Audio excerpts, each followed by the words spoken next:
Welcome to state board lecture series. आणि आज आपण पाहणार आहोत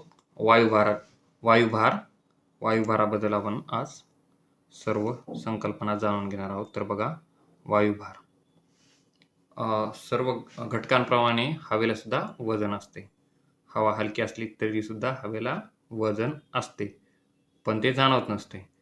जर हवेचं वजन आणि घनतेमुळे पृथ्वीवर जे पडणारा दाब आहे त्याला काय म्हणायचं? वायुभार. ही झाली वायुभारची डेफिनेशन. म्हणजे हवेचं जे काही वजन असणार आहे त्यामधल्या वेगवेगळ्या असलेल्या गॅसेसमुळं त्या वजनाचा जो दाब पडणार आहे पृथ्वीवर त्याला म्हणायचं वायुभार. पुढे आपल्याला पाहिजे हवेच्या घनतेत बदल होऊन वायुभारातही बदल होत असतो. वायुभारातील असमान वितरणामुळे हवेची होणारी हालचाल म्हणजे काय? वारा. तर या वाऱ्याची व्याख्या केली यांनी.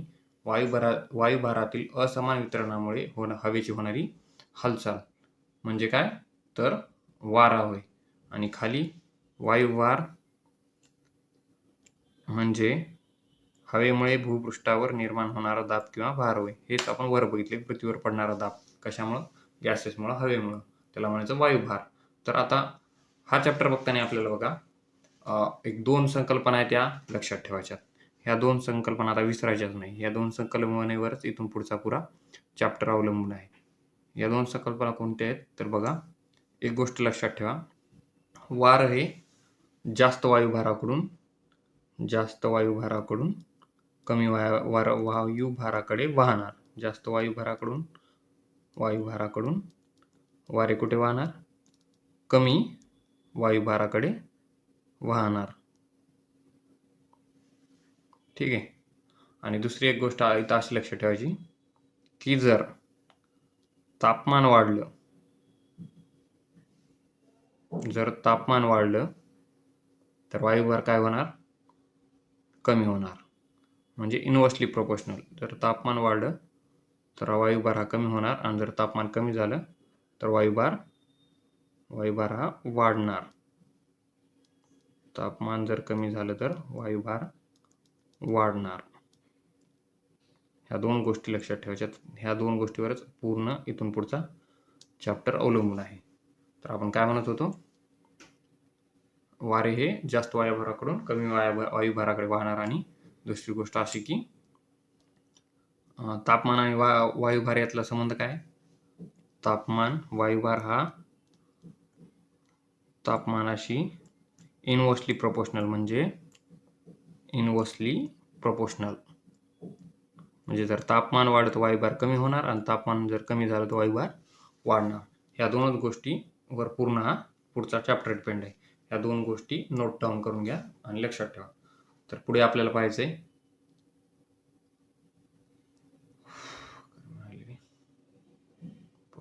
कसं काढणार.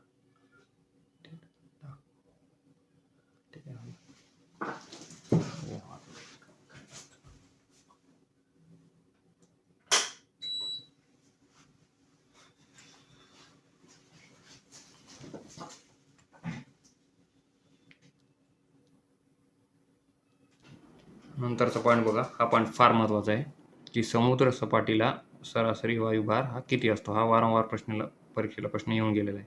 1013.2 मिलीबार इतका सरासरी वायुभार कुठे असतो? समुद्र सपाटीला. हा पॉईंट महत्त्वाचा आहे. हा पॉईंट पुन्हा पुन्हा परीक्षेला येत असतो. नोट करून घ्या. समुद्र सपाटीला सरासरी वायुभार किती असणार आहे? 1013.2 मिलीबार. पुढे बघा, वायुभाराचे ऊर्ध्व वितरण.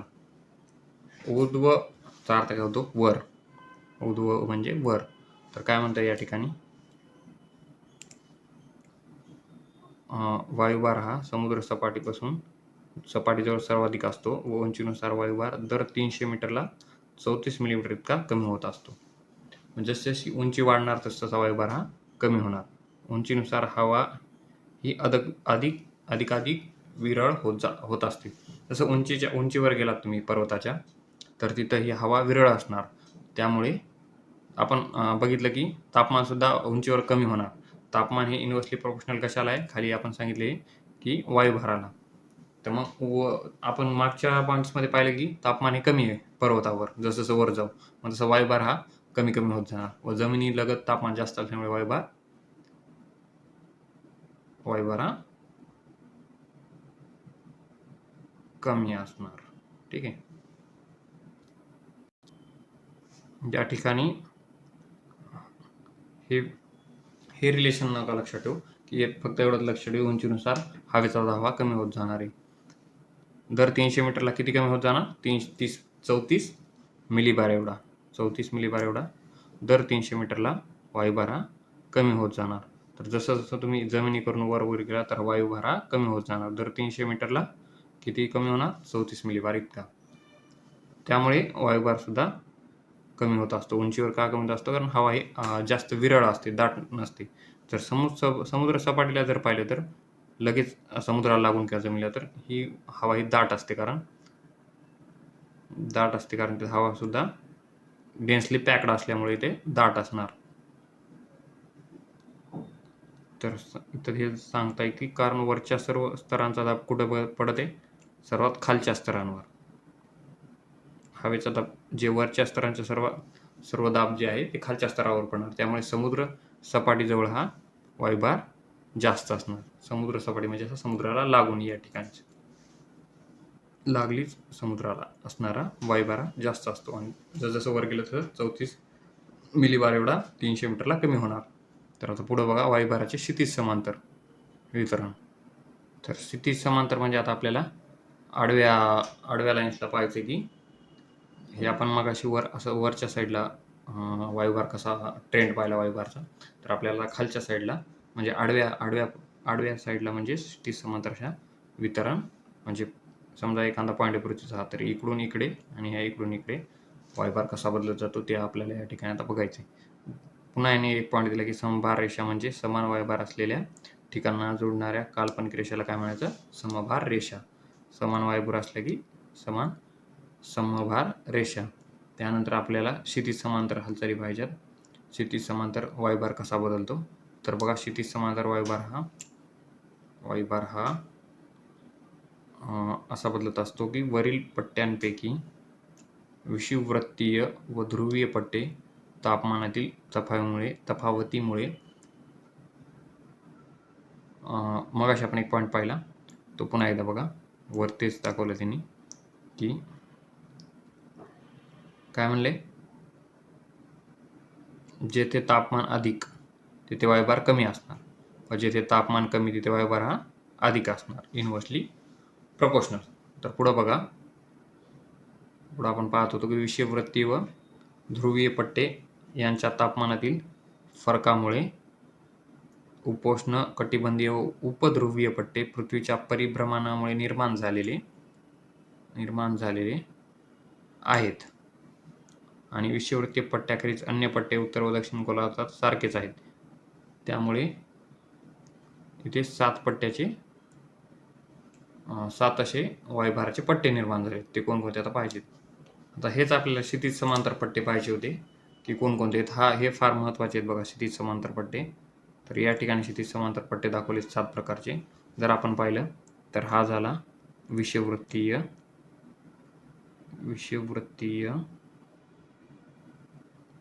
पट्टा. विषुववृत्तीय पट्टा बघतोय आपण. विषुववृत्तीय पट्टा बघा, हा 0 डिग्री सेल्सिअसचा विषुववृत्तीय पट्टा. त्यानंतर 23 उत्तर, 23 दक्षिण. जर आपण पाहिलं तर विषुववृत्तीय कमी दाबाचा पट्टा कुठे असणार आहे? एक्झॅक्टली विषुववृत्तात 0 डिग्री सेल्सिअसमध्ये आणि कुठपर्यंत? 5 डिग्री सेल्सिअस उत्तर व 5 डिग्री सेल्सिअस दक्षिणमध्ये. हा झाला विषुववृत्तीय कमी दाबाचा पट्टा. कमी दाब का पट्टा असणारा? कमी दाबाचा पट्टा म्हणले या ठिकाणी. हा कमी दाबाचा पट्टा याच्यामुळे असणार आहे की आपण जर पाहिलं मागच्या पॉईंट्समध्येच पाहिलं की सूर्याचे जे लंबरूप किरणे, सर्वात जास्त लंबरूप किरणे कुठं पडतात? विषुववृत्तावर. त्यामुळे तिथे सर्वात जास्त तापमान असणार. आपण पाहिलं की जेवढं जास्त तापमान तेवढा वायुभार कमी. त्यामुळे इथे कमी दाबाचा पट्टा तयार झाला. कितीमध्ये? 5 डिग्री सेल्सिअस उत्तर व 5 डिग्री उत्तर व दक्षिण. तसंच आपल्याला खाली बघायचे. हे झाला विषुववृत्तीचा पट्टा आहे. 7 पट्टे आपण पाहत आहोत. हा झाला पहिला. तर दोन्ही साईडला उत्तर आणि दक्षिणला जे उपोष्ण जास्त दाबाचा पट्टा आहे बघा, उपोष्ण जास्त दाबाचा पट्टा, हा 35 ते 25 उत्तर, आणि खाली पुन्हा दक्षिण गोलार्धात उपोष्ण जास्त दाबाचा पट्टा 25 ते 35 दक्षिण. हे 2 पट्टे झाले, हे 2 आणि वरचा एक, टोटल झाले 3. या ठिकाणी जास्त दाब का असणार आहे, कारण या ठिकाणी तापमान थोडंसं हे कमी असणार आहे ॲज कम्पेअर्ड टू विषुववृत्त. जर पुन्हा आपण जर पाहिलं तर सर्वात याआधी आपण 3 पट्टे पाहिले, नंतर आपल्याला पाहूया की ध्रुवाकडलं बघूया आधी. ही ध्रुव झाला दक्षिण ध्रुव आणि हा उत्तर ध्रुव. ह्या ध्रुवावर सुद्धा लाईट, सूर्याचे जे प्रकाश किरण आहेत, हा सूर्य आहे, सूर्याची प्रकाश किरणे सर्वात जास्त पडत असतात डायरेक्टली विषुववृत्तावर, आणि ह्या उत्तर ध्रुवावर व दक्षिण ध्रुवावर सूर्याची किरणे पोहोचत नाहीत, त्यामुळे इथलं तापमान सुद्धा कमी असणार. आणि तापमान कमी असल्यामुळे हे ध्रुवीय, इथं तापमान कमी असले की वायुभार वाढणार व जास्त दाबाचे पट्टे तयार होणार. कुठं झाले? ध्रुवीय जास्त दाबाचे पट्टे, 80 उत्तर 80 दक्षिण. तर हे 2 आणि हे आधीचे 3 टोटल झाले 5 पट्टे. 5 पट्टे झाले. तर आपल्याला पुन्हा आणखी पाहिजे आता 2च राहिलेले उपध्रुवीय. उपध्रुवीय म्हणजे हे ध्रुवापासून थोडेसे दूर असलेले आणि उपोष्णच्या मध्ये असलेले उपध्रुवीय कमी दाबाचा पट्टा आणि उपोष्ण जास्त दाबाचा पट्टा. जर तुम्ही उपध्रुवीय कमी दाबाचा पट्टा पाहिला तर हा आहे, खालचा पाहायचा आपल्याला. उपध्रुवीय कमी दाबाचा पट्टा पाहतात आपण, उपध्रुवीय कमी दाबाचा पट्टा दोन्ही साईडचा. तर बघा, उपध्रुवीय कमी दाबाचा पट्टा आणि इकडं उपध्रुवीय कमी दाबाचा पट्टा. तर हे आहेत उत्तर गोलार्धात असणार 60 ते 70 मध्ये आणि दक्षिण गोलार्धात असणार 60 ते 70 मध्ये सेम. हे झाले 7 प्रकारचे पट्टे वायुभाराचे. सगळ्यात वायुभार कमी कुठं असणार? विषुववृत्तावर. सगळा खेळ तापमानावर डिपेंड आहे. तापमान कमी वायुभार जास्त, तापमान जास्त वायुभार कमी. तापमान जास्त विषुववृत्ताला, वायुभार कमी. ध्रुवीयला जास्त, तापमान वायुभार कमी, आणि ध्रुवाला तापमान कमी वायुभार जास्त. तसंच हे आतमधले उपोष्णवाला हा जास्त दाबाचा पट्टा आणि उपध्रुवीवाला कमी दाबाचा पट्टा. खाली जाताना बघा हे कमी जास्त कमी जास्त, वरही तसंच कमी जास्त कमी जास्त. ठीक आहे, हेच 7 पट्टे आपल्याला इथे शिकायचे. ठीक आहे, तर आपण पाहतो हे पाहिले आपण जागतिक वायुभाराचे वितरणाचे पट्टे, म्हणजे पृथ्वीवरले असणारे जागतिक वायुभाराचे पट्टे आपण हे पाहिले. तर आता आपल्याला पहिला पट्टा पाहायचा आहे विषुववृत्तीय कमी भाराचा पट्टा. तर बघा, विषुववृत्तीय कमी भाराचा पट्टा, हा पट्टा आपण पाहिलं की कुठपर्यंत आहे हा पट्टा? 5 डिग्री सेल्सिअस उत्तर आणि 5 डिग्री सेल्सिअस दक्षिण. इथे आपण पाहिलं की कमाल सौर ऊर्जा म्हणजे सूर्याची किरण सर्वात जास्त असणार, त्यामुळे कमी गती भिन्नता असणार व वायुभाराने निर्माण झालेला हा केवळ कमी वायुभाराचा असा पट्टा आहे. तो नुसता कमी वायुभाराचा पट्टा नसून तो एक शांत वातावरणाचा पट्टा आहे. शांत वातावरणाचा पट्टा असल्यामुळे ज्याला काय म्हणायचं? डोलड्रम नावानेही या पट्ट्याला ओळखल्या जाते.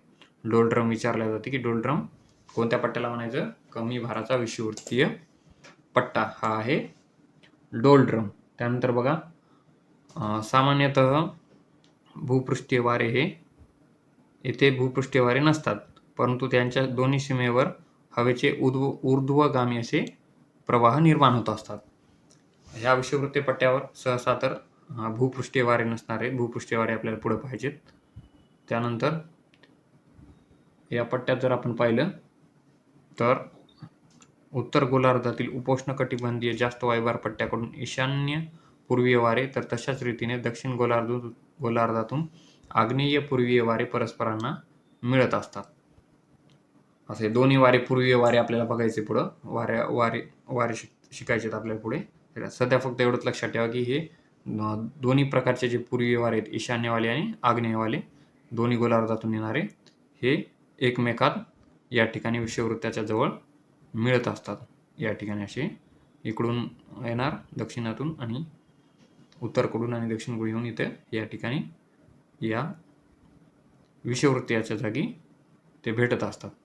त्याला काय म्हणायचं, याच विषुववृत्ताजवळ ते भेटणार आणि त्याला त्यांच्या भेटण्याला काय म्हणायचं, उष्णकटिबंधीय सम्मीलन विभाग, यालाच इंग्लिशमध्ये ITCZ म्हणतात. ITCZचा लॉंग फॉर्म काय, इंटरट्रॉपिकल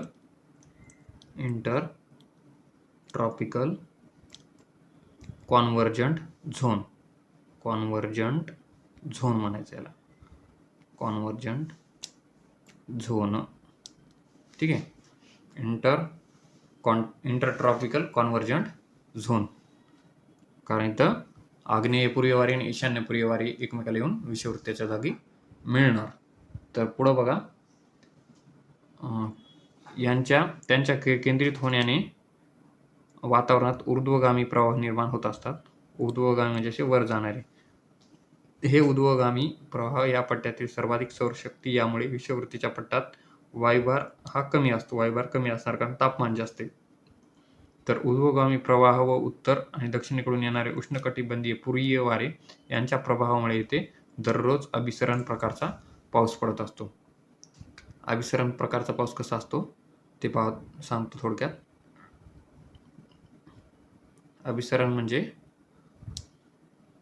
अभिसरण पाऊस काय असतो बघा. जर आपण पाहिलं, ही विषुववृत्तावरील ही जमीन असेल समजा, ही जमीन आहे विषुववृत्तावरील आणि हा सूर्य आहे. सूर्याची किरणं या ठिकाणी पडत आहेत.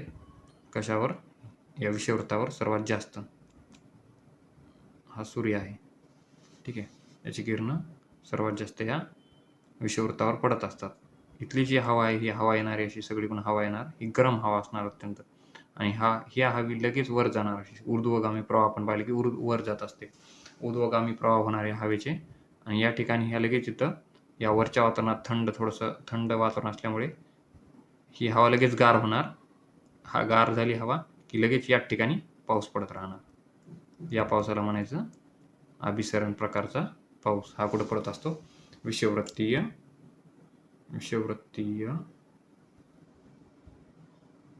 परिसरामध्ये. ठीक आहे, हे झालं अभिसरण पावसाबद्दल. तर पुढं आपल्याला पाहिजे वर वर्णन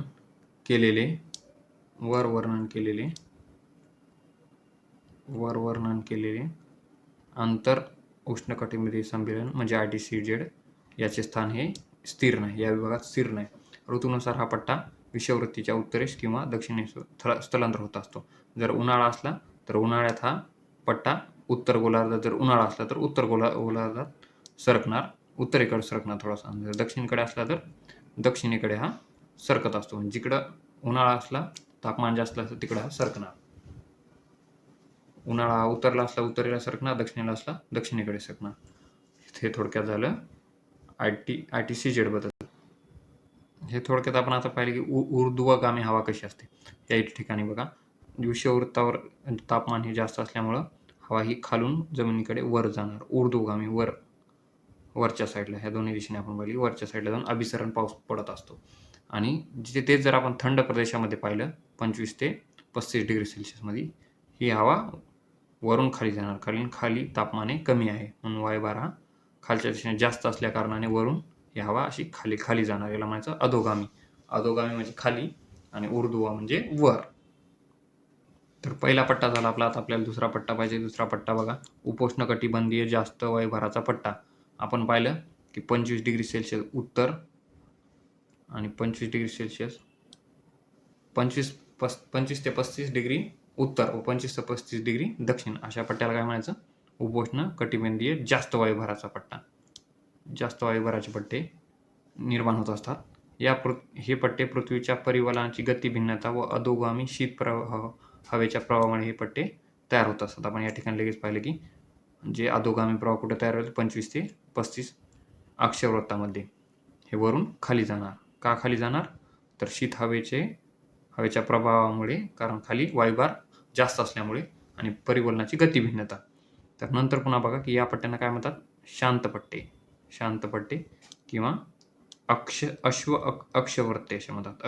हॉर्स अक्षवृत्ते. अश्व अक्षवृत्ती म्हणायचं. हे नोट करून घ्या, पॉईंट्स महत्त्वाचे आहेत. हे शांत पट्टे किंवा अश्व अक्षवृत्ते या उपोष्णकटिबंधीय जास्त वायुभाराच्या पट्ट्याला म्हणायचं. ते आहेत 25 ते 35 उत्तर आणि तसेच खाली दक्षिण. तर पुढे बघा, उपध्रुवीय कमी वायुभार पट्टा, कमी वायुभार पट्टे हे कुठे? दोन्ही गोलार्धात 60 ते 70 अक्षवृत्ता दरम्यान. आणि ह्या पट्ट्यांची निर्मिती कशामुळे होते? पृथ्वीच्या परिवलन गतीच्या फरकामुळे निर्मिती होत असते. तर सर्वात शेवटी खालचे आपल्याला पाहिजे चौथा उरलेला ध्रुवीय जास्त दाबाचे पट्टे. इथं तापमान कमी म्हणून वायुभार हा जास्त असणार आहे. वायुभार हा जास्त असणार आहे. तर बघा, दोन्ही गोलार्धात 80 अक्षवृत्त उत्तर व दक्षिण ध्रुव या दरम्यान हे जास्त वायुभार पट्टे तयार होत आहेत. तापमान कमी असल्यामुळे जास्त वायुभार असणार आणि सूर्याची किरणे सुद्धा ही तिरपी पडत असतात. तर हेच पट्टे आपण वर पाहिले, ही डायग्राममध्ये पाहिले सगळे. ही डायग्राम महत्त्वाची. या डायग्राममध्ये पाहिले आपण की विषुववृत्ताचा कमी दाबाचा पट्टा, त्यानंतर उपोष्णाचा जास्त दाबाचा पट्टा 25 ते 30 उत्तर आणि 25 ते 30 दक्षिण. त्यानंतर आपण उपध्रुवीय कमी दाबाचा पट्टा पाहिला 70 ते 60 उत्तर. त्यानंतर सेम खाली उपध्रुवीय कमी दाबाचा पट्टा 60 ते 70. यावरच पूर्ण पुढचे पॉईंट्स डिपेंड आहेत. त्यामुळे ही डायग्राम मन लावून बघा. आणि शेवटी 80 उत्तर 80 दक्षिण कमी दाबाचे ध्रुवीय पट्टे. हे सर्व आपण या पट्ट्यामध्ये पाहिलं. तर आपल्याला पुढे पाहायचे याचं वितरण पाहायचे. ध्रुवीय ह्या वाऱ्यांच्या ऋतूनुसार वायुभाराचं वितरण बघायचं आपल्याला ऋतूनुसार. कोणत्या जुलैमध्ये कसं असतं आणि जानेवारीमध्ये कसं असतं. तर बघा, जानेवारीमध्ये बघा याचं कसं असते. जानेवारीतील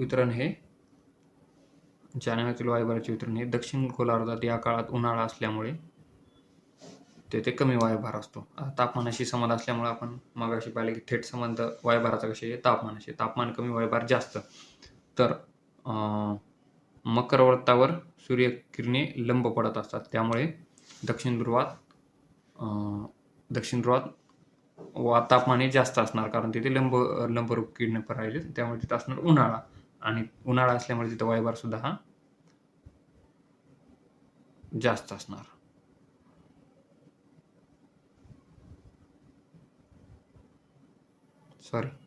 उन्हाळा असल्यामुळे वायुभार कमी असणार. आपण पाहिले की तापमान जास्त, वायुभार कमी. तर इथंच काय बनले? उन्हाळा असल्यामुळे वायुभार कमी असणार. ठीक. इथे एक लक्षात घ्या की जरी समजा वायुभार कमी असला दक्षिण गोलार्धात, कुठे? खंडावर, पण त्याच उलट स्थिती कुठं असते? त्यांच्या सागरी भागात असते. बघा, जर दक्षिण गोलार्धात जे सागर आहेत तिथं वायुभार हा जास्त असणार उन्हाळा असला तरी पण. कोणत्या महिन्यात? जानेवारी महिन्यात. हे सर्व कुठं पाहतोय आपण? दक्षिण गोलार्धामध्ये. ही एवढी परिस्थिती सगळी दक्षिण गोलार्धाची आहे ही परिस्थिती सर्व. कोणती? ही एवढी. आता आपल्याला उत्तर गोलार्धाची पाहिजे. उत्तर गोलार्धाची जी परिस्थिती आहे ही कम्प्लिटली या उलट असणार. म्हणजे यावेळी उत्तर गोलार्धात असणार हिवाळा असल्यामुळे इथे वायुभार कसा असणार? जास्त असणार. हिवाळा असल्यामुळे तापमान कमी आणि वायुभार हा जास्त वायुभार असणार या ठिकाणी. पण सागराच्या बाबतीत पुन्हा उलट असणार. जे उत्तर गोलार्धात सागर आहे तिथलं वातावरण हे उबदार असल्यानं तिथला वायुभार कमी असणार. तर आता जुलैमध्ये बघा, जुलैमध्ये एक्झॅक्टली जे आपण पाहिलं त्याचं उलट होणार. काय होणार? आपण पाहिले की उत्तर गोलार्धात उन्हाळा आहे, तिथं वायुभार कमी आहे. कोणत्या महिन्यात? जानेवारी महिन्यात. पण तेच जर जुलैमध्ये पाहिलं तर या ठिकाणचा जो वायुभार तो जुलैमध्ये वायुभार तो जास्त असणार, कारण तेव्हा हिवाळा असणार आहे दक्षिण गोलार्धामध्ये. आणि उत्तर गोलार्धामध्ये यावेळी काय असणार आहे? उन्हाळा असणार आहे. बघा, उत्तर गोलार्धात उन्हाळा असणार आहे, कारण कर्कवृत्तावर जी किरणे आहेत ती लंबरूपी पडायली. ही कर्कवृत्तावर लंबरूपी किरणे पडले म्हणून इथले तापमान जास्त वाढणार, पण वायुभार हा कमी असणार. सागराच्या बाबतीत तेच आपण वर सांगितले की सागराचं थोडंसं उलटं चालणार. ठीक आहे. तर हे सगळं झालं कशाच्या बाबतीत? जुलै आणि जानेवारी. पुढं आपल्याला पाहायचं आहे दक्षिण गोलार्धातील सागरीय भाग जास्त असल्याने वायुभारात थोडीशी भिन्नता ही कमी असते. त्यामुळे दक्षिण गोलार्धात 40 ते 70 अक्षवृत्तादरम्यान समभार रेषांना अक्षवृत्तांना समांतर असल्याचे दिसून येते 3.9 मध्ये. दक्षिण गोलार्धात जर तुम्ही पाहिलं, ही पृथ्वी आहे. या पृथ्वीचा जो दक्षिण गोलार्ध आहे खालचा एवढा, या दक्षिण गोलार्धात शक्यतो सागरच जास्त, म्हणजे समुद्र पाणीच पाणी आहे दक्षिण गोलार्धात. जमीन फार कमी. जमीन कमी असल्यामुळे जवळपास इथलं सगळ्याचं तापमान जे एक सारखं असते आणि वायुभारसुद्धा सारखाच असणार आहे. वायुभार सारखा असल्याने इथलं समतापरेषा, समभाररेषा ह्या एकमेकाला समांतर आढळणार. 3.9 मधल्या फिगरमध्ये मी दाखवले. तर बघूयात आपण 3.9 मधली फिगर. 3.9 बघा इथे. हे खाली आपण पाहिले की या सर्व दक्षिण ध्रुवामधल्या, दक्षिण गोलार्धामधल्या ज्या समतापरेषा त्या एकमेकाला समांतर आहेत. कारण या सगळ्या सारख्याच, जवळपास सारखंच वायुभार आहे यांच्यामध्ये, म्हणून ह्या अशा प्रकारच्या समांतर रेषा आहेत. तर वर पाहिजे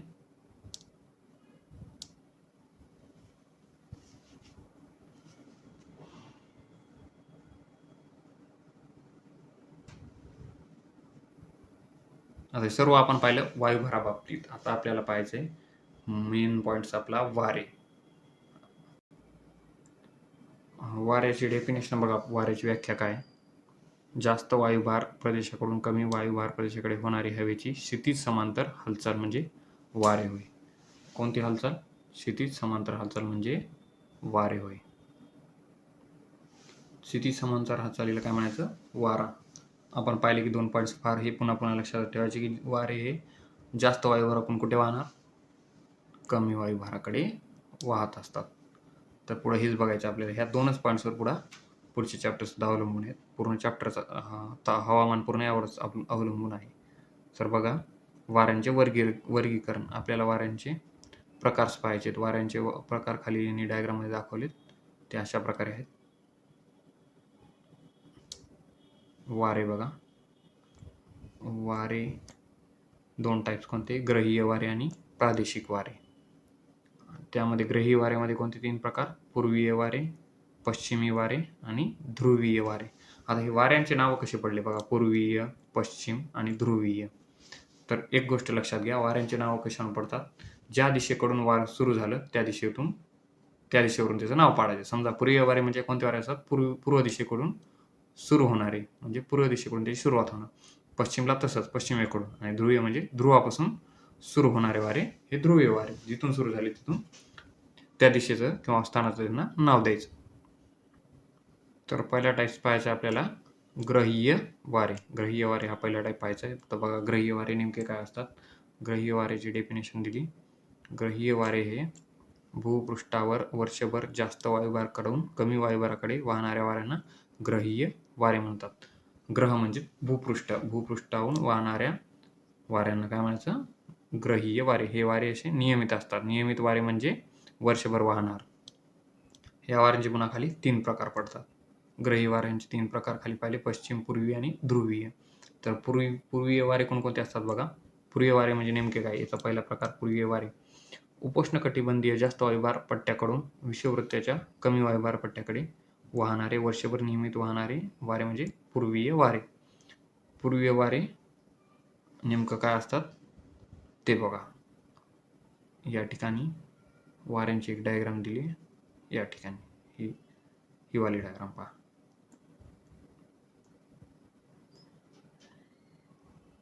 हे बघा, पूर्वीय वारे जे या ठिकाणी दाखवलेत. पूर्वीय वारे उष्णकटिबंधीय जास्त वायुभाराच्या प्रदेशाकडून, यालाच काय म्हणायचं आपण? अक्षवृत्त. उपोष्ण जास्त वायुभाराच्या पट्ट्याला अक्षवृत्त म्हणायचं. जर आपण पाहिलं तर हे जे जास्त वायुभाराचे पट्टे आहेत, उपोष्ण जास्त वायुभाराच्या पट्ट्यापासून हे वारे कुठं वाहिलेत? कमी वायुभाराच्या पट्ट्याकडं. हे कोणतं आहे? विषुववृत्तवालं. विषुववृत्ताच्या कमी वायुभार वाल्या पट्ट्याकडे हे वारे असे पूर्वीय वारे असे वाहत आहेत. या ठिकाणी हे कुठून? पूर्वेकडून सुरू झालेत. या पूर्वेकडून, या साईडकडून हे असे सुरू झालेत, म्हणून याला पूर्वीय वारे म्हणायचं. हे असे पूर्वीय वारे या ठिकाणी दाखवलेत. याला म्हणायचं पूर्वीय वारे. यालाच काय म्हणायचं? उपोष्णकटिबंधीय पूर्वीय वारे. कारण ते तुम्हाला सांगितलं की कुठून सुरू होणार? उपोष्ण कटिबंधीय प्रदेशातून. हे वारे नियमित असणार, वर्षभर वाहत असणार. पुढं त्यांनी सांगितले पूर्वीय वारे हे कशामुळे तयार होतात? पृथ्वीच्या स्वांग परिभ्रमण आणि केंद्रत्यागी शक्तीमुळे उत्तर गोलार्धात हे वारे त्यांच्या मूळ दिशेच्या उजवीकडे तर दक्षिण गोलार्धात ते डावीकडे वळतात. उत्तर गोलार्धात ते ईशान्य नैऋत्य तर दक्षिण गोलार्धात आग्नेय वायव्य या दिशेत वाहतात. या वाऱ्याच्या वाहण्याची दिशा पूर्वेकडून असल्यामुळे त्याला पूर्वेकडे वाऱ्याचं नाव त्यांच्या जिथून दिशा त्यांची सुरू होते तिथून त्याचं नामकरण होत असतं. तर पुढे बघा, हे पॉईंट्स तुम्हाला आणखी एक्सप्लेन करून सांगतो की नेमके हे उजवीकडे कसे वळायले आणि डावीकडे कसे वळायले ते आपण बघूया. या दिशा दाखवल्यात बघा. हा झाला खालचा उत्तर गोलार्ध. आता उत्तर गोलार्धात बघा हे कसे वारे वाहिले, कोणती दिशा यांची दिशा ही आग्नेयकडून वायव्य दिशेला, या दिशा उपदिशा दाखवल्यात मी. आग्नेयकडून हे कुठं चालेल? वायव्यच्या साईडला. हे जर तुम्ही पाहिले तरी असे आग्नेयकडून वायव्य दिशेलाही असे वारे वाहत आहेत. कोणत्या गोलार्धात? उत्तर गोलार्धात. हे दक्षिण गोलार्धात. आणि जर तुम्ही उत्तर गोलार्धात पाहिले, हा वरचा उत्तर गोलार्ध आहे, तर हे वारे ईशान्येकडून नैऋत्य साईडला चालेल बघा. ही ईशान्येकडून नैऋत्य साईडला जर पाहिलं आपण, हे अशा प्रकारे ईशान्येकडून नैऋत्य साईडला जात आहेत. पृथ्वीच्या स्वांग परिभ्रमणामुळे हे वारे उत्तर गोलार्धात उजवीकडे वळणार व दक्षिण गोलार्धात कुठे वळणार? डावीकडे. हे जर पाहिलं तुम्ही तर डावीकडे दिसत बघा वळलेले. दिसले का? थांबा. या ठिकाणी हे वारे डाव्या साईडला दक्षिण गोलार्धात हे अशा प्रकारे डाव्या साईडला वळत आहेत. हे अशा प्रकारे डाव्या साईडला वळत आहेत. हे डाव्या साईडला वळत आहेत आणि उत्तर गोलार्धात उजव्या साईडला वळत आहेत. ठीक आहे. तर पुढं पाहायचे, हे सर्व कशाच्या बाबतीत झालं? पूर्वीय वाऱ्यांच्या बाबतीत, जे पूर्व दिशाकडून सुरू व्हायलेत आणि कमी वायुभाराच्या विषुववृत्ताकडे हे वारे वाटचाल करत आहेत. तर त्यापुढे आपल्याला पाहिजे पश्चिमी वारे. तर इथंच आता पश्चिमी वारे सुद्धा पाहून घ्या की पश्चिम वारे सुद्धा हे कसे तयार होत आहेत. उपोष्ण जास्त वायुभाराचा हा जो प्रदेश आहे, इथं जास्त वायुभार असल्यामुळं हा ते वारे पुन्हा खालच्या उपध्रुवीय कमी वायुभाराकडे वाटचाल करणार आहे. अशा प्रकारे हे पश्चिमी वारे. याला पश्चिम वारे काऊन म्हणायचं? कारण यांची सुरुवात कुठून व्हायली? या पश्चिम दिशेकडून सुरुवात व्हायली म्हणून याला पश्चिमी वारे म्हणायचं. सेम वरच्या भागात हे वारे कसे असणार? ह्या उपोष्ण जास्त वायुभाराच्या पट्ट्याकडून हे असे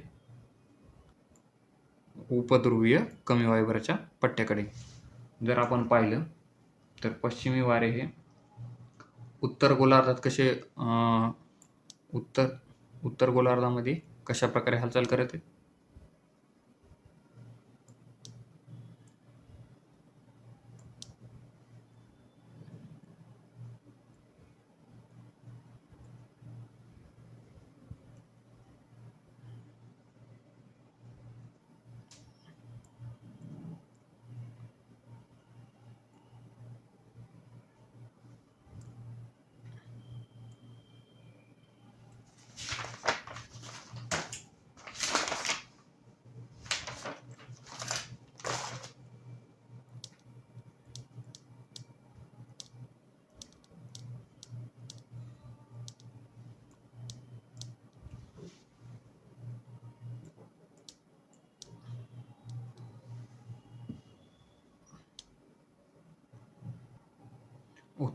उत्तर गोलार्धामध्ये हे वारे वाहत आहेत नैऋत्य दिशेकडून ईशान्य दिशेकडे. हे पाहिले, नैऋत्य दिशेकडून ईशान्य दिशेकडे हे वारे असे वाहत आहेत या प्रकारे उत्तर गोलार्धात. आणि तेच जर आपण पाहिलं दक्षिण गोलार्धात हे वारे वायव्येकडून आग्नेयेकडे वाहत आहेत. वायव्येकडून आग्नेय दिशेकडे अशा प्रकारे हे वारे वाहत आहेत.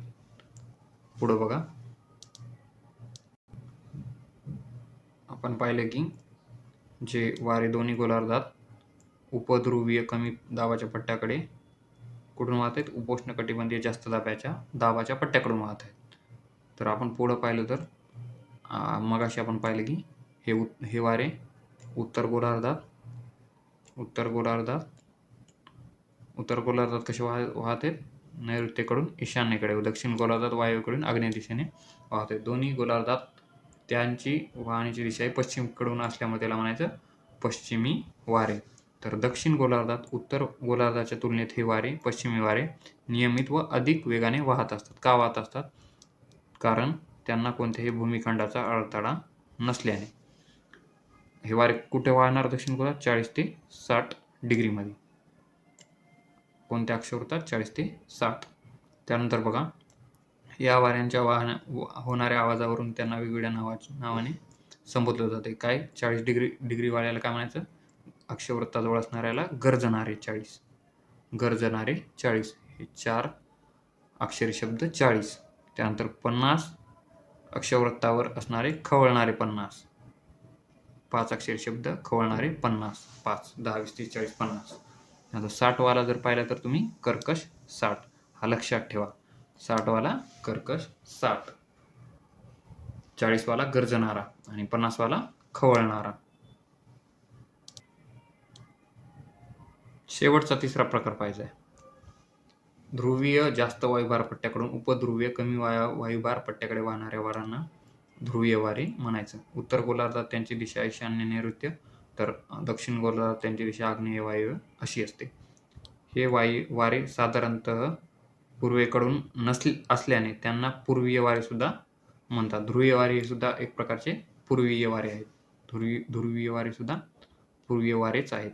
हा पॉईंट महत्त्वाचा आहे, कारण ते पूर्व दिशेकडून वाहतात. त्याची सुरुवात कुठून होते? पूर्व दिशेकडून. अति थंड असणाऱ्या व वाऱ्यांच्या सानिध्यात त्या मानाने उबदार असणाऱ्या पश्चिम वारे, तेव्हा त्यांच्यापासून आवर्ताची निर्मिती होते. कोणते? पश्चिमी वारे आणि जर ध्रुवीय वारे यांचं एकमेकाशी मिलन झालं तर आवर्त वारे तयार होणार. पुन्हा एकदा आपण वारे पाहूयात. कोणते? ध्रुवीय वारे पाहत होतो आपण. हे ध्रुवीय वारे अशा प्रकारे यांची दिशा कुठून आहे? ध्रुवीय पट्ट्याकडून उपध्रुवीय कमी वायुभाराच्या पट्ट्याकडे. इकडे जास्त वायुभाराचा पट्टा असल्यामुळे यांची दिशा ही अशी आहे. वरच्या साईडला सेम, वरून खाली वाहणार. हे सर्व झालं वाऱ्यांच्या बाबतीत जास्त वायुभार पट्ट्याकडून कमी वायुभाराच्या उपध्रुवीय पट्ट्याकडे वाहणारे वारे. आणि हा दाखवलाय वातावरणाचा थर. हा जो संपूर्ण आहे हा वातावरणाचा थर. हे झालं वाऱ्यांचे प्रकार. मूळ 3 प्रकार नियमित. हे वर्षभर वाहणारे वाऱ्यांचा प्रकार आहेत 3. कोणकोणते? ग्रहीय वारे 3 प्रकारचे पाहिले आपण. पहिला पाहिला पूर्वीय वारे. त्यानंतर पाहिला उष्णकटिबंधीय पूर्वीय वारे. त्यानंतर पाहिला पश्चिमी वारे आणि शेवटी पाहिला ध्रुवीय वारे. असे 3 प्रकारचे नियमित वर्षभर वाहणारे आपण वारे पाहिले. आता आपल्याला प्रादेशिक वाऱ्यांचा प्रकार पाहायचा आहे. मोसमी वारे किंवा हंगामी वारे हे एका तात्पुरत्या प्रदेशापुरतेच मर्यादित असतात, पूर्ण पृथ्वीवर नसतात. त्यामुळे यांना हंगामी वारे किंवा मोसमी वारे किंवा प्रादेशिक वारे म्हणायचं. हेच मौसम हा शब्द मानसुक अरबी भाषेतला आहे. मौसम शब्दावरून आले, त्यावरून रूढ झाला. जगाच्या अनेक भागात यांना मोसमी वारे असे म्हणतात. तर बघा, मोसमी वाऱ्यांमध्ये पहा, उत्तर गोलार्धात हे वारे आपण पाहिले की ध्रुवीय वाऱ्यांचं सर्व पाहिलं. त्यानंतर आपल्याला पाहिजे मोसमी वारे. मोसमी वाऱ्यांचं काय सांगितले की ठराविक काळात वाहत असतात. मोसमी वारे हे ठराविक काळात म्हणजे एक तात्पुरत्या काळापुरतेच हे वाहणार. जसं की जून ते जे काही पिरियड असेल पुढचा त्या 2-3 महिन्यामध्ये ठराविक वेळेत वाहत असतात. त्यामुळे याला मोसमी वारे म्हणायचं. उन्हाळा व हिवाळा ऋतूत हे वारे परस्पराच्या विरुद्ध दिशेने वाहत असतात. हिवाळ्यात उलटे वाहणार आणि उन्हाळ्यात हिवाळ्यात वाहणार त्याच्या उलटे हे उन्हाळ्यामध्ये वाहणार. त्यानंतर बघा, मोसमी वाऱ्यांच्या निर्मिती ज्या घटकांचा परिणाम होतो त्यात जमीन, पाण्याचे असमान तापणे, थंड होणे किंवा ITCZ किंवा जेट स्ट्रीम या सर्वांचा इफेक्ट कोणावर होतो? मोसमी वाऱ्यांवर. कोणकोणते? जमीन व पाण्याचे असमान तापणे किंवा थंड होणे, ITCZ आणि जेट स्ट्रीम. मोसमी वारे बघा सक्रिय कुठे जास्त सक्रिय आहेत? कोणत्या पार्टमध्ये? पृथ्वीच्या तर ते आहेत उत्तर ऑस्ट्रेलिया, चीन, जपान, मध्य आफ्रिकेचा जो गियाना किनारा आहे, उत्तर किंवा दक्षिण अमेरिकेच्या काही भागात व आग्नेय आशियामध्ये ही वारे अतिशय सक्रिय असे मानले जातात. सक्रिय तात्पुरत्या प्रदेशामुळे असणारे यांना काय म्हणतात? प्रादेशिक वारे. हा प्रादेशिक वाऱ्यांचा प्रकार आहे. प्रादेशिक वाऱ्यांचा हा प्रकार आहे. प्रादेशिक वाऱ्यांचा प्रकार आहे. तर प्रादेशिक वारे, मोसमी वारे, त्यांचे पुन्हा त्यांनी दोन प्रकारचे सांगितलेत, हिवाळा आणि उन्हाळी. उन्हाळी मोसमी वारे बघा, जर आपण पाहिलं उत्तर गोलार्धात उन्हाळ्यात कर्कवृत्तावर सूर्यकिरणे हे कमी अधिक प्रमाणात लंबरूपाने पडत असतात. त्यामुळे उत्तर गोलार्धात उन्हाळा असणार. यामध्ये कोणकोणता भाग येते? भारताचा वायव्य भाग, पाकिस्तान, अफगाणिस्तान, मध्य आशिया व एवढा सर्व पार्ट ह्या उत्तर गोलार्धाचा येणार. इथं तापमान वाढणार, तापमानात वाढ झाली कारण हे लंबरूपाने सूर्यकिरण पडायले कर्कवृत्तावर. त्यामुळे इथं कमी दाबाचा प्रदेश तयार होणार. साहजिकच इथं कमी दाबाचा प्रदेश तयार झाल्यामुळे जे दक्षिणेकडून वारे कुठे येणार आता? उत्तर गोलार्धात. तर ते बघा, त्यामुळे इथे जर पाहिलं तुम्ही या सर्व वरच्या पार्ट्समध्ये कमी वायुभार तयार होणार. पण जर तुम्ही पाहिलं हिंदी महासागरात, अरबी समुद्रात किंवा बंगालचा जे खालचा उपसागर आहे त्या सर्व क्षेत्रात जास्त दाब तयार होणार. त्यामुळे साहजिक असे वारे कसे होणार? जास्त सागरीय वायुभाराकडून कमी वायुभारा क्षेत्राकडे वाहणार. त्यामुळे याला उन्हाळी मोसमी वारे म्हणणार. कारण हे सर्व कोणत्या ऋतूमध्ये घडायले? उन्हाळ्यामध्ये. त्यामुळे याला म्हणायचं उन्हाळी मोसमी वारे. आणि या मोसमी वाऱ्यासोबतच काय असते? सागरावरून आल्यामुळे यामध्ये आर्द्रता येणार, म्हणजे मॉइश्चर येणार. थोडक्यात पाणी घेऊन येणार आहे, छोट्या प्रमाणात पाणी घेऊन येणार आणि त्या आर्द्रतेमुळे आपल्या भारतामध्ये पाऊस पडणार. तर या वाऱ्याचं नामकरण करायचं आपल्याला दिशावरून त्यांच्या. कसं करणार आपण? जिथून दिशा सुरू झाली तिथून. तर बघा, हे मोसमी वारे जे आहेत, विषुववृत्त आहे ते ओलांडताना काय होणार? विषुववृत्त ओलांडताना आपल्या उत्तर गोलार्धात पृथ्वीच्या स्वांग परिभ्रमणामुळे, कशामुळे? पृथ्वीच्या स्वांग परिभ्रमणामुळे आपल्या उजव्या बाजूस सरकतात किंवा वळतात. त्यामुळे त्यांना काय म्हणायचं? नैऋत्य मोसमी वारे. यांचं नाव काय दिलं त्यांनी दिशावरून? नैऋत्य मोसमी वारे. तर बघू आपण उन्हाळी मोसमी वारे कसे आहेत. खाली नकाशामध्ये दाखवले त्यांनी. हे बघा, उन्हाळी मोसमी वारे.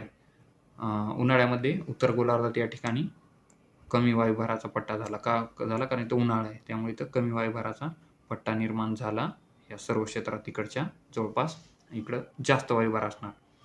त्यामुळे ही आर्द्रता हे इकडून अशी घेऊन येणार. पण जेव्हा हे दक्षिण गोलार्धातून इकडे यायलेत, तेव्हा हे जे विषुववृत्त आहे या ठिकाणचं 0 डिग्री सेल्सिअस हे विषुववृत्ताकडे पृथ्वीचे स्वांग परिभ्रमण आहे. त्याच्यामुळे हे वारे अशा प्रकारे इकडे वळणार. कोणत्या दिशेला आहे? नैऋत्य दिशेकडून हे वळायले इकडच्या ईशान्य दिशेकडे. ही नैऋत्य दिशेकडून वळल्यामुळे, सुरुवात यांची झाल्यामुळे यांना नैऋत्य मोसमी वारे म्हणायचं. हे कसे व्हायलेत? नैऋत्य दिशेकडून सुरू व्हायलेत आणि ईशान्य दिशेकडे वाहायलेत. त्यामुळे यांना म्हणायचं नैऋत्य मोसमी वारे. जिथून सुरू झाले तिथून त्याला नाव द्यायचं, त्या दिशेचं नैऋत्य मोसमी वारे. हेच आपण या ठिकाणी पहिले याला नैऋत्य मोसमी वारे का म्हणायचं. तर आता 2 नंबरला बघा, हिवाळी मोसमी वारे. सिंपल आहे. आता या उन्हाळ्यात जे व्हायले त्याचं एक्झॅक्टली उलटं, हिवाळी मोसमी वाऱ्यात. आता काय होणार? हिवाळ्यामध्ये उत्तर गोलार्धात हिवाळा असणार, त्यामुळे तिथं तापमान कमी असणार व कमी दाब निर्माण होणार. कमी दाब निर्माण झाला म्हणून जे आता वारे इकडे उत्तर गोलार्धात आले ते परत फिरणार. कुठं फिरणार? दक्षिणेकडे जायला सुरुवात करणार. तर बघा, खाली पुन्हा एकदा बघूयात. जर इथे पाहिलं तर बघा, हे वारे पुन्हा इकडं हिवाळा आला, त्यामुळे कमी दाबाचा पट्टा तयार झाला. कमी दाब तयार झाल्यामुळे पुन्हा वारे इथून रिटर्न होणार. हे रिटर्न पुन्हा एकदा हे असे रिटर्न व्हायला चालेल. पण पुन्हा एकदा इथे 0 डिग्री सेल्सिअस याला लागणार. कोणतं? विषुववृत्त. पुन्हा इथं स्वांग परिभ्रमण होणार. स्वांग परिभ्रमणामुळे याची पुन्हा दिशा अशी बदलणार या साईडला. कोणत्या साईडला झाली? ही दिशा आहे कसे झाले ते? वायव्येकडून. ही वायव्य दिशा, वायव्य टू अशा प्रकारे आग्नेयेकडे, वायव्य टू आग्नेय. दिशा पण आपण लक्षात ठेवा. या कशा आहेत? या वायव्य, आग्नेय, खाली नैऋत्य आणि ईशान्य. उन्हाळी वारे कसे येते? नैऋत्येकडून ईशान्येकडे, त्याला म्हणायचं नैऋत्य मोसमी वारे. आणि हे आहेत वायव्येकडून वारे म्हणून वायव्य मोसमी वारे किंवा हिवाळी मोसमी वारे. हेच त्याने एक्सप्लेन करून सांगितले. पुन्हा कमी रूपाने दक्षिण गोलार्धात जे मकरवृत्त आहे त्यावर लंब रूपाने किरण पडणार. पुन्हा तिथं तापमान वाढणार व वायुभार कमी होणार. त्यामुळे आशिया खंडाकडून जे वारे आहेत ते दक्षिण गोलार्धात जायला सुरू होणार. जर खाली पाहिलं तर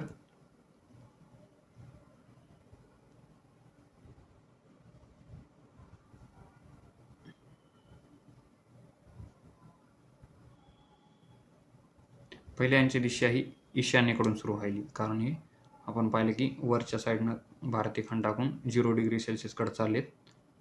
ही ईशान्य दिशावरची, ईशान्येकडून खाली नैऋत्येकडे असे वाहणार ते उलटे. ईशान्येकडून दक्षिणेकडे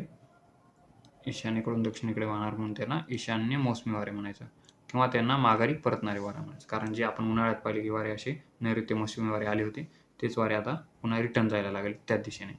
त्यामुळे त्याला ईशान्य मोसमी वारे किंवा माघारी परतणारे मोसमी वारे म्हणायचं. हे वारे भूभागाकडून शक्यतो जलभागाकडे वाहतात. म्हणून हे वारे कसे असतात? कोरडे असतात. कोरडे असल्यामुळे याच्यातून पाऊस शक्यतो पडणार नाही. परंतु हे वारे जेव्हा जलाशयावरून लगतच्या भूभागाकडे जात असतात तेव्हा त्या वाऱ्यावरून थोडा काही प्रमाणात पाऊस पडत असतो. तर कुठं पडतो हा? भारताच्या आग्नेय किनारपट्टीत, म्हणजे इकडच्या केरळ साईडला. हो, केरळच आहे, या साईडला म्हणत आहे केरळ, तामिळनाडू शक्यतो कन्याकुमारी या साईडला भारताच्या आग्नेय दिशेत पाऊस पडणार. व्हिएतनामच्या किनारी प्रदेश आणि जपानच्या पश्चिम किनारपट्टीवर पाऊस पडणार. हे सगळं झालं हिवाळी मोसमी वाऱ्याबाबत. एक्झॅक्टली उन्हाळी मोसमी वाऱ्याच्या उलटं.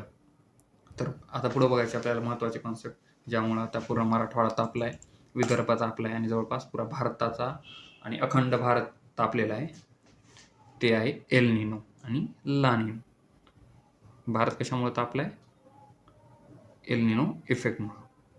एल निनो इफेक्ट सध्या कार्यरत आहे. तर बघा, पहिल्यांदा बघूया एल निनो. तर एल निनो काय असतं बघा. इक्वेडर, पेरू या दक्षिण अमेरिकन देशांच्या पश्चिम किनाऱ्यावर काही वेळा गरम पाण्याचा प्रवाह तयार होतो. देश महत्त्वाचे त्या ठिकाणी कोणकोणते? इक्वेटर आणि पेरू या देशांमध्ये गरम पाण्याचा प्रवाह तयार होत असतो. इक्वेटर आणि पेरू देशांच्या सागरी प्रवाहांमध्ये, जवळच्या सागरी प्रवाहांमध्ये. त्या प्रवाहांना काय म्हणायचं? El Nino. एल निनोचा अर्थ काय होते नेमका? तर लहान मुलगा म्हणजे एल निनो. पॅसिफिक महासागराच्या ख्रिसमसच्या दरम्यान निर्माण होणाऱ्या या सागरी आविष्काराला काय म्हणायचं? ख्रिस्ताचे मूल. ख्रिसमस जेव्हा असतो तेव्हा हे वारे डिसेंबरमध्ये गरम वाऱ्याचा प्रवाह तयार होत असतो. त्यामुळे त्याला एल निनो म्हणायचं. त्याचा इफेक्ट लॉंग टर्म असतोच. समजा आता मे सुरू लॉंग टर्म इफेक्ट राहणार. जर आपण पाहिलं तर पुढं बघा, पॅसिफिक महासागरामध्ये निर्माण होणाऱ्या एल निनोचा संबंध सागरी अभिसरणाशी होत असतो. हे अभिसरण म्हणजेच याला काय म्हणायचं? दक्षिण हेलकावा असं म्हणायचं. सर्वसाधारण जर तुम्ही पाहिलं तर पेरू आणि इक्वेटरच्या किनाऱ्यावर जे पाणी आहे त्याच्यात जास्त दाबाचा पट्टा तयार होतो. कारण जास्त दाबाचे क्षेत्र तयार झाले व उत्तर ऑस्ट्रेलिया, इंडोनेशिया भागात कमी वायुभाराचे क्षेत्र निर्माण झाले. ही नॉर्मल कंडिशन झाली. जेव्हा नॉर्मल कंडिशनमध्ये काय असते?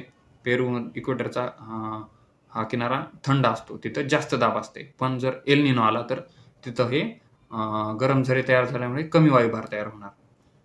पण नॉर्मली काय असणार? तिथं जास्त वायुभार असणार. का असणार? तर ते थंड आहे. पण जर तो गरम झाला पेरू आणि इक्वेटर, तर तिथं वायुभार कमी होणार. कारण ते तापमान वाढायले तर वायुभार कमी होणार. एल निनो ही अबनॉर्मल कंडिशन. नॉर्मल कंडिशन कोणती आहे? ला निनो एक दुसरा कॉन्सेप्ट आहे, तो पण आपण बघूयात.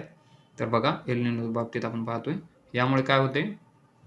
यामुळे पॅसिफिक महासागराच्या जे व्यापारी वारे आहेत ते वेगाने वाहत आहेत. त्यांची दिशा ही पूर्व पश्चिम असते.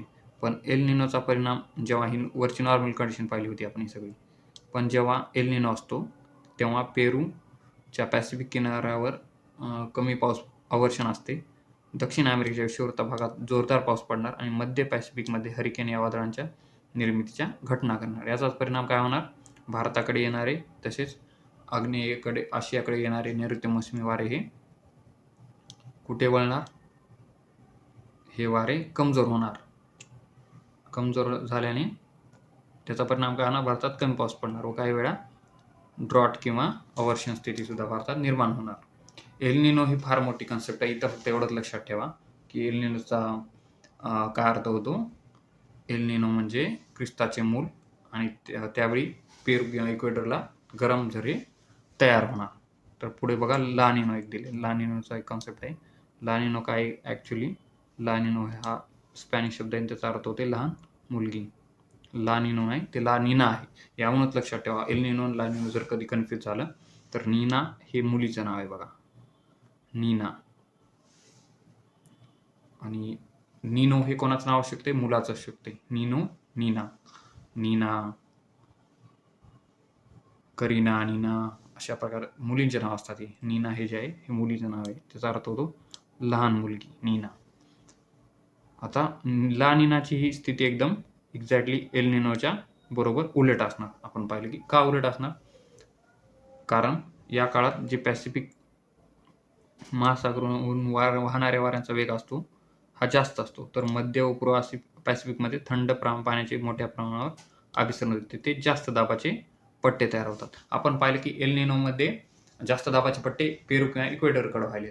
हे ह्या साईडला पेरू आहे आणि ह्या साईडला कोणतं आहे?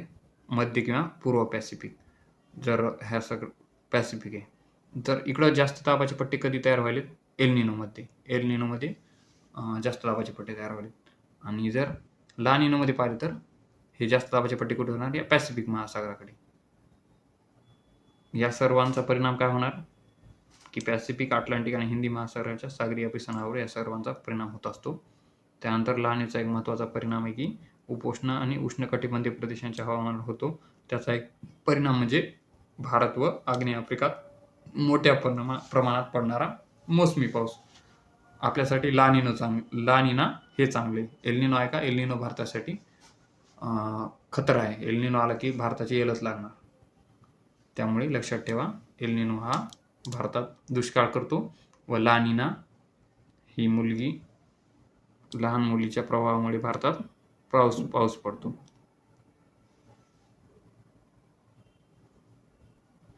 ला निनो आणि एल निनो हे एक वाईड कॉन्सेप्ट आहे. यात फक्त दाबाचे पट्टे लक्षात ठेवा. सिम्पली लक्षात ठेवा की एल निनोमध्ये काय व्हायले की पेरू आणि इक्वेडर आहे तिथं तापमान, इथं गरम झरे तयार होईल. गरम झरे तयार होईल कारण तापमान वाढले, गरम झरे तयार झाले. गरम झरे तयार झाल्यामुळे गरम प्रवाह जे तयार झाले त्यामुळे तिथला जे वायुभार आहे तो काय होणार? वायुभार हा कमी असणार. वायुभार, गरम प्रवाहामुळे वायुभार हा कमी असणार. आणि तेच जर तुम्ही ला निनो पाहिलं तर गरम मध्य पॅसिफिक किंवा जे आपल्या भारताच्या खालचा प्रदेश आहे तिथं हे जास्त वायुभाराचे पट्टे तयार होणार पूर्व पॅसिफिक किंवा मध्य पॅसिफिकमध्ये. पण भारताकडे जे ते कमी वायुदाबाचे पट्टे तयार होणार. हे पूर्व पॅसिफिक किंवा मध्य पॅसिफिकमध्ये जे जास्त दाबाचे पट्टे व्हायले तिकडून वारे कुठे होणार? भारताच्या खालच्या साईडला व भारतात येऊन पाऊस पडणार. सर्व खेळ हा दाबाचा आहे, वायुभाराचा आणि दाबाचा. दाब, वायुभार हा इम्पॉर्टंट रोल प्ले करतो याच्यामध्ये. तर हा झाला एल निनो आणि ला निनो. आपण हे पाहिले उन्हाळी मोसमी वारे, यालाच नैऋत्यकडून तयार सुरू झाले म्हणून याला म्हणायचं नैऋत्य मोसमी वारे. इकडून सुरू झाले ते याला आग्नेय वारे होते, पण इकडं उजवीकडे वळल्यामुळे नैऋत्य मोसमी वारे त्यांचं रूपांतर झालं. हे एक प्रकारचे पूर्वीय वारे असतात, पण त्यांचे नंतर नैऋत्य मोसमी वाऱ्यामध्ये रूपांतर होते. तर आपण हे झालं उन्हाळी मोसमी वाऱ्याबाबतीत. आणि खाली आपण पाहिलं की हिवाळी मोसमी वारे कसे आहेत? ईशान्येकडून सुरू झाले, म्हणजे एक्झॅक्टली उलटे. नैऋत्य मोसमी वाऱ्याच्या ईशान्येकडून सुरू झाले आणि पुन्हा इकडे ह्या 0 डिग्री सेल्सिअसकडे डाव्या साईडला वळणार. डाव्या साईडला वळून त्यांची दिशा बदलणार वायव्य टू आग्नेय. पण सुरुवात कुठून झाली होती? ईशान्य. त्याच्यामुळे यांना काय म्हणायचं? ईशान्य व्यापारी वारे किंवा हिवाळी मोसमी वारे. एक प्रकारचे व्यापारी वारेच आहेत. त्यामुळे त्यांना ईशान्य व्यापारी वारे सुद्धा म्हणतात. तर इथं आपण पाहिला एल निनो, लानिना, एल निनो. लानिना हे मुलीचं नाव आहे. नीना मुलीचं नाव आहे. हे सर्व झालं वाऱ्यांच्या बाबतीत, वायुभाराच्या बाबतीत आणि एल निनो आणि ला निनाच्या बाबतीत. आता पुढे आपल्याला पर्जन्य बघायचे. आजच्यासाठी एवढा पर्जन्य आपण पुढच्या व्हिडिओमध्ये पाहूया. ठीक आहे. धन्यवाद.